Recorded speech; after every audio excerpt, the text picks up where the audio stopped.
Hello guys, let's see the question. What is the area of segment of a circle of radius r subtending an angle theta at the center where theta is in radian? तो हमको सबसे पहली बात तो ये जानना पड़ेगा कि सर्कल के सेगमेंट क्या होता है। ये किंतु बहुत इंपॉर्टेंट है।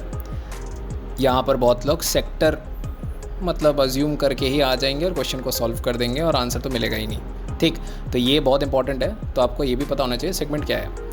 तो एक पर्टिकुलर सर्कल है, अगर मैं एक पर्टिकुलर कॉर्ड खींचता हूँ तो मेरे को एक तरफ मिलता है मेजर सेगमेंट और एक तरफ मिलता है हमें क्या, माइनर सेगमेंट। ठीक, तो अब हम क्या करेंगे, सेगमेंट का एरिया अगर हमको निकालना है तो बेसिकली हमको, अगर मेरा ये सेंटर ऑफ द सर्कल है तो यहाँ हमको क्या मिला, रेडियस मिला।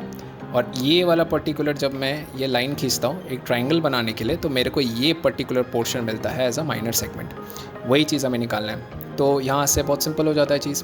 सेगमेंट का एरिया क्या हो जाएगा, फिर ये जो सेगमेंट कह रहे हैं कैसे मिलेगा मेरे को, इस सेक्टर से, अगर मैं इस सेक्टर के एरिया से अगर मैं ये ट्राइंगल के एरिया को माइनस कर दूँ तो मेरे को सेगमेंट का एरिया मिल जाएगा। तो यहाँ पर एरिया ऑफ सेक्टर कैसे निकालेंगे, एरिया ऑफ सेक्टर होता है हाफ आर एल और हाफ आर स्क्वायर थीटा।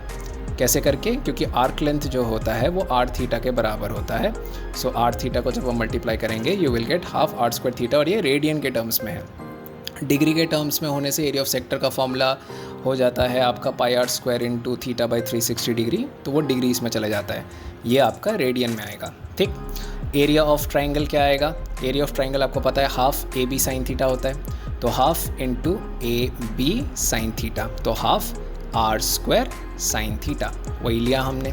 तो अब हमने इसको क्या किया, पुट कर दिया। पुट करने से जब आप इसको पुट करेंगे, अब अलजेब्रा में आपने सीखा होगा sine 2 theta 2 sine theta cos theta होता है।